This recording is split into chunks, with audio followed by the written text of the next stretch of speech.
we go. Nice. Playing with that rock is what I was doing. Yeah.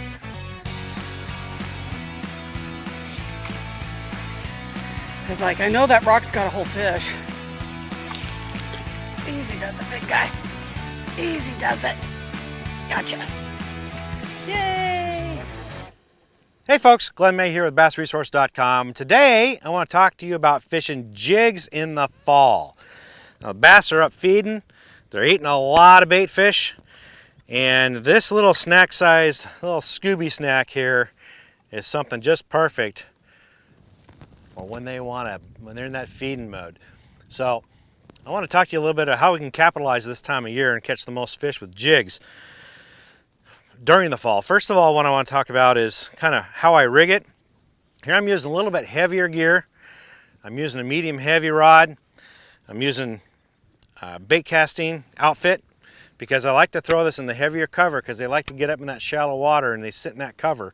So I'm using something a little bit heavier. I'm using braided line to begin with. In the beginning of the fall, I kind of break it into two different seasons, the early fall and the late fall. I'll talk to you about that in just a second. So in the early fall, I'm using braid. This is a 50-pound Seaguar Smackdown braid. And then I'm using this is a 3/8 ounce jig with a football head jig on it. Okay? Very straightforward. I got more videos on jig fishing and it talks a little bit more about rigging, but that's my setup. It's not a fast reel at all. It's just a strong drag on it. So what I do with the fall is I break it into two different seasons. There's the early fall, which is from late summer until the water temps get into the mid-50s, and then I have the late fall, which is the mid-50s down into the mid to lower 40s, and then you're into winter time. So in the first half of the season, first half of fall, that's when the fish are really up and moving fast. They're up and chasing bait fish. The bait fish are moving all around. They're moving up shallower. This is the perch, this is the shad. They're moving up shallower, looking for that oxygen-rich water. And the bass are following them. So they're not going to sit on one piece of structure for any amount of time. You got to look for them. You got to hunt and peck. You got to fish rather fast to try to find those packs of bass that are chasing schools of bait fish. So a jig can be a really effective tool to do that. Basically what I do is I start during this time of year is I start on the outside of coves and pockets that have fresh water moving into them.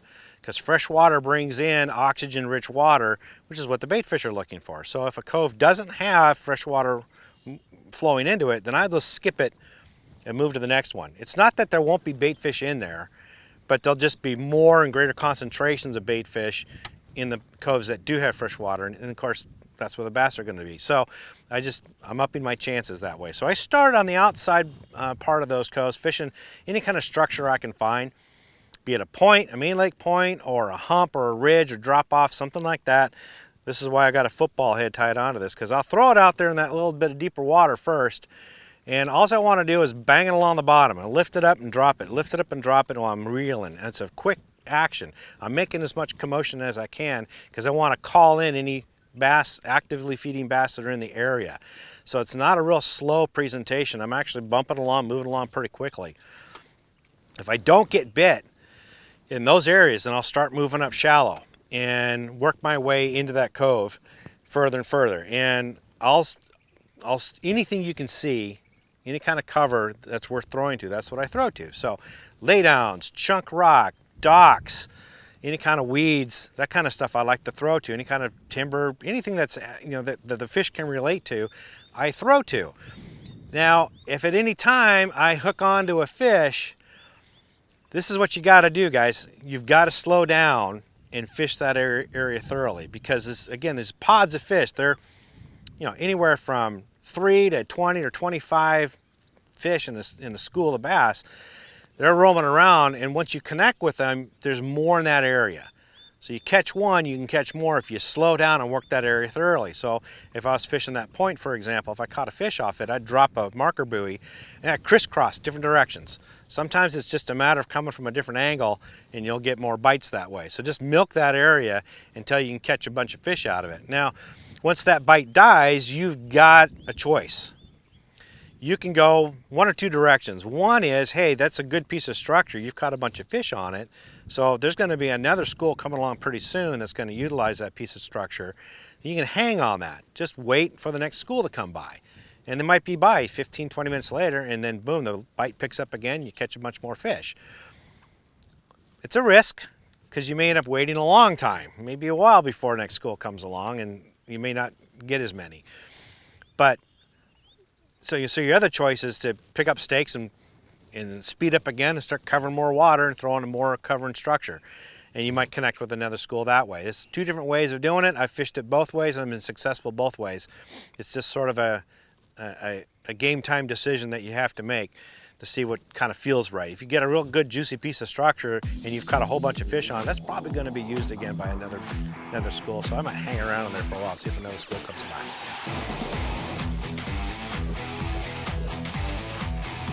There we go.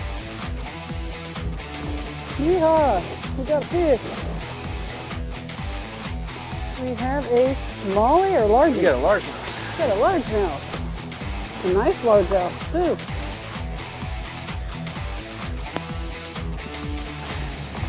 Nice fatty. Look at that. Look at the light color. Boy, he's cold. I bet he is cold. Now, if I fished all those areas in that cove and I haven't caught any fish, then I'll pull off to the creek channel. Right off to the creek channel in the middle of the cove.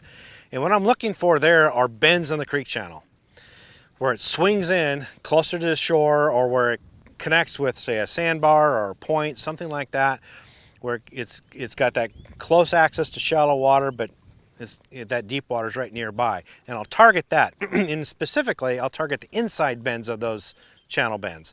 So if it bends like this, then this part out here, over here, is the outside bend. This is where it curves like this. It'll be deeper, a steeper drop here. On this inside bend on this side, where it curves around, this is a shallower, tapering area. And that's what I'll target. That's slower moving current.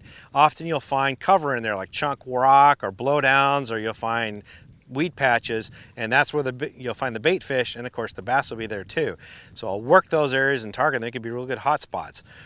If I don't catch anything there, I go down to the next channel bend. I don't really work the area where it's straight. I don't seem to catch as many fish in those stretches. So just find the next creek bend and fish that. There we go. Nice. All right.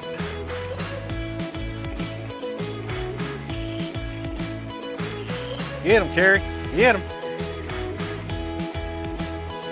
There's one particular spot out there, and you have to be spot on it to do it. One spot. That's how you use deeper jigs and deeper fishing. That's a good healthy fish. That's a healthy fish.